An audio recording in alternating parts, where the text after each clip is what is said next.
Eu aprendi cedo que as pessoas não são más, elas são previsíveis. E foi exatamente essa percepção que mudou tudo. Não foi raiva, não foi cinismo, foi clareza. A clareza fria, quase cirúrgica, de quem parou de acreditar na superfície das coisas e começou a enxergar o que existe embaixo. Você está prestes a ouvir algo que poucas pessoas têm coragem de admitir. Não porque seja proibido, mas porque é perturbadoramente verdadeiro. Eu tinha 19 anos quando percebi que o mundo não funciona da forma como me ensinaram. Não foi uma epifania dramática.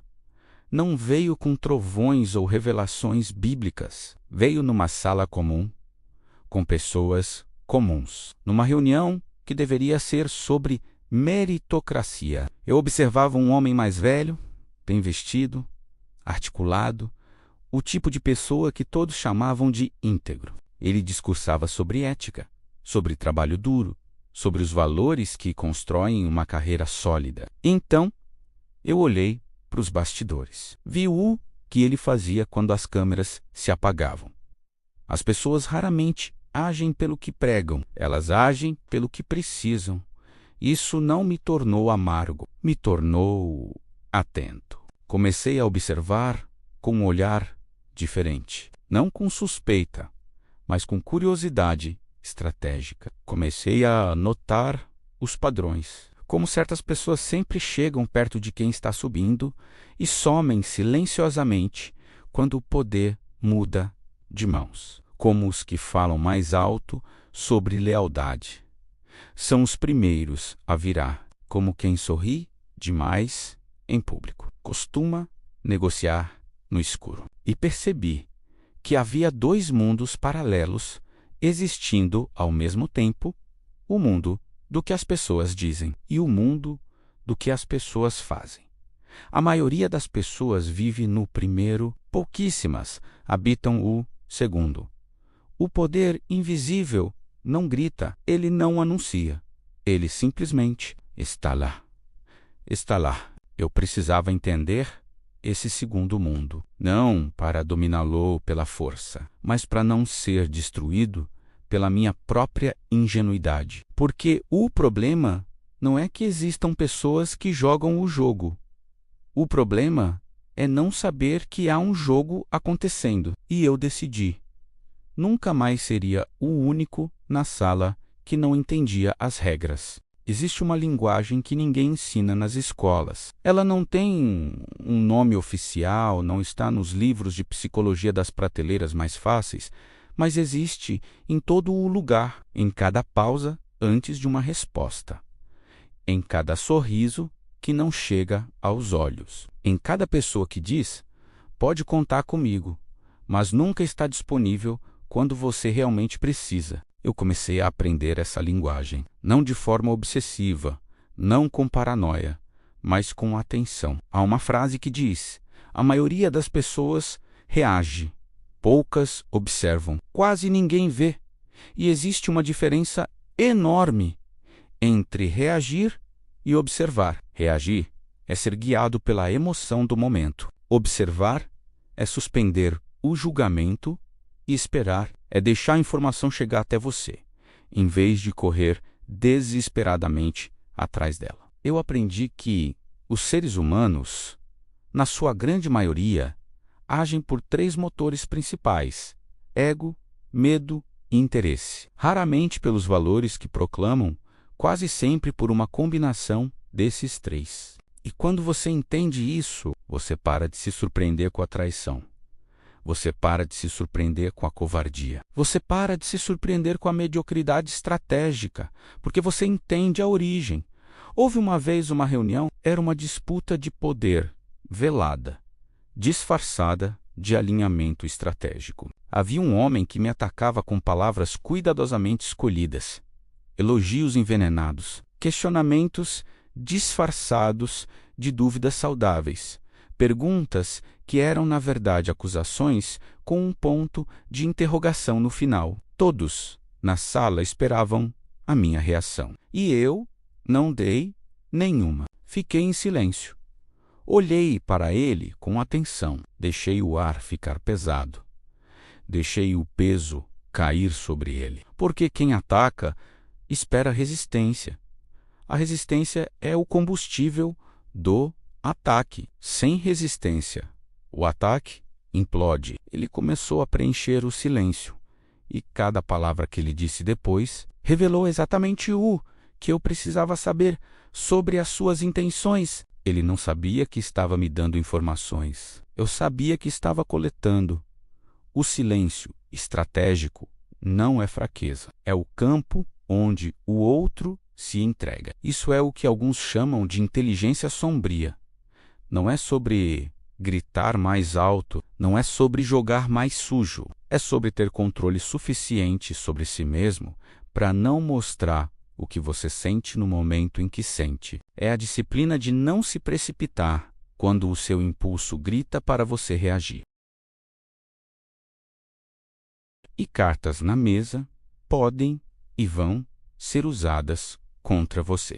Existe um engano muito comum sobre o que é poder. A maioria das pessoas pensa que poder é presença, é barulho, é autoridade visível, que quem manda aparece, que quem domina impõe sua vontade com gestos largos. Mas aqueles que realmente entendem o jogo sabem que a verdade é exatamente o oposto. Existe uma frase que resume isso perfeitamente. Quem grita quer ser visto. Quem domina quase não aparece. O poder verdadeiro opera nas margens, nos bastidores. Ele é a pessoa que não precisa levantar a voz, porque todos na sala já sabem o que acontece quando ela fica em silêncio. É esse silêncio que pesa mais do que qualquer discurso inflamado. É a ausência estratégica que faz as pessoas sentirem falta, que cria um vácuo que só pode ser preenchido pelo retorno dessa figura. Pense nas pessoas que mais influenciaram decisões cruciais ao longo da história. Quantas delas você realmente conhece pelo nome? Quantas operaram nas sombras não por covardia, mas por uma escolha calculada? Elas entenderam que a visibilidade tem um custo muito alto e que, na maioria das vezes, o custo simplesmente não compensa a exposição. A mente estratégica não se preocupa com o hoje, com a gratificação instantânea. Ela pensa em termos de posição. Qual é a melhor posição para estar no próximo ano? E, daqui a 5 anos, que informações precisam ser guardadas às 7 chaves? E quais podem ser reveladas para manipular o cenário? Que alianças precisam ser cultivadas discretamente, muito antes de se tornarem necessárias? Lembre-se sempre disto. Estratégia não é o que você faz quando a crise chega. É tudo o que você construiu antes dela. A inteligência sombria, ou como prefiro chamar, a inteligência estratégica, compreende uma coisa que a maioria das pessoas ignora completamente. As pessoas revelam tudo, o tempo todo. Não nas palavras que escolhem com cuidado, mas naquelas que escapam sem querer. Nos temas que elas evitam a todo custo. Nas pessoas de quem falam mal pelas costas. E mais importante ainda, naquelas que nunca mencionam, como se não existissem. O que elas fazem quando acreditam que ninguém está prestando atenção é a mais pura confissão. E a mente estratégica está sempre prestando atenção, não por paranoia, mas por pura sabedoria, porque compreender as fraquezas humanas não é crueldade, é cartografia, é como mapear o terreno antes de iniciar uma travessia perigosa. É a diferença fundamental entre o aventureiro impulsivo que morre na primeira tempestade e o estrategista que chega ao destino porque conhecia a direção dos ventos. E aqui entra a ferramenta mais subestimada do poder: a paciência. Em um mundo que glorifica a velocidade, a urgência, a resposta imediata, a capacidade de esperar é quase um superpoder. A habilidade de não reagir agora, de não tirar conclusões precipitadas, de deixar o tempo trabalhar a seu favor, de permitir que seus oponentes cometam erros por pura impaciência. O poder não está na ação, mas na espera calculada. Não está no grito, mas no silêncio que o antecede. O verdadeiro domínio não é sobre controlar os outros, é sobre dominar a si mesmo, seu tempo e suas reações. É um jogo longo e só vence quem entende que as peças mais importantes se movem lentamente nas sombras. Agora preciso dizer algo que vai contra tudo o que eu poderia ter dito até aqui, porque seria fácil transformar esse conteúdo em um manual de manipulação, em uma lista de técnicas para usar pessoas, em um elogio disfarçado à crueldade estratégica. Mas não é isso. Inteligência sombria não é sobre fazer o mal, é sobre não ser feito de tolo. Existe uma diferença fundamental entre o manipulador e o estrategista. O manipulador usa o que sabe sobre as pessoas para explorá-las. O estrategista usa o que sabe para proteger a si mesmo e, às vezes, aos que importam. Não romantizo a dureza. Não celebro quem faz do cinismo uma identidade, porque existe algo pior do que ser ingênuo. É ser cruel e chamar isso de inteligência. O verdadeiro entendimento estratégico não endurece o coração. Ele expande a consciência. Você começa a compreender as pessoas, suas fraquezas, seus medos, suas motivações ocultas e tem uma escolha: usar isso contra elas ou usar isso para navegar com mais sabedoria ao redor delas. Não ser ingênuo não significa desconfiar de todos. Significa entender o que cada pessoa é capaz de fazer e agir de acordo. Inteligência sombria é o oposto da ingenuidade performática. É o oposto da bondade cega que oferece o coração sem avaliar a quem. Não porque bondade seja fraqueza, mas porque bondade sem discernimento é apenas uma porta aberta para quem quer passar por ela sem pedir licença. O mundo respeita quem entende as regras invisíveis, não porque o mundo seja justo, mas porque o mundo nunca foi projetado para ser. Ele é uma estrutura de forças, de interesses, de hierarquias que se constroem e se destroem em silêncio. E você pode fingir que isso não existe. Pode insistir que os bons vencem sempre. Pode acreditar que a virtude é uma proteção automática. Ou pode acordar, não para se tornar frio, não para se tornar manipulador, mas para se tornar consciente, para entrar em qualquer sala, sabendo que há forças em movimento que você não criou menos, mas pode aprender a atravessar, para não entregar sua confiança como se ela não custasse nada, para não confundir lealdade declarada com lealdade real, para não ser destruído pela sua própria incapacidade de ver o que está na sua frente.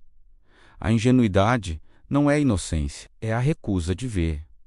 E há uma beleza estranha nisso tudo. Quando você finalmente enxerga o jogo com clareza, quando você para de reagir e começa a observar, quando você entende os motores por trás do comportamento humano, você não se torna mais frio, você se torna mais tranquilo. Porque o medo vem do desconhecido. E quando você conhece, o medo tem menos onde se esconder. Se você ainda acredita que o mundo recompensa apenas os bons, você ainda não entendeu o jogo. Isso não é um convite para se tornar alguém que você não é. É um convite para deixar de se fazer de cego diante do que sempre existiu. A inteligência sombria não é um caminho para a crueldade, é um caminho para a consciência. E consciência, no mundo em que vivemos, é o único luxo que ninguém pode tomar de você. Se esse conteúdo fez algo ressoar em você, se você sentiu aquela coceira desconfortável de reconhecer algo verdadeiro, você já está no lugar certo. Se inscreva no canal Reflexo Mental, comente, eu escolho ver além, ative as notificações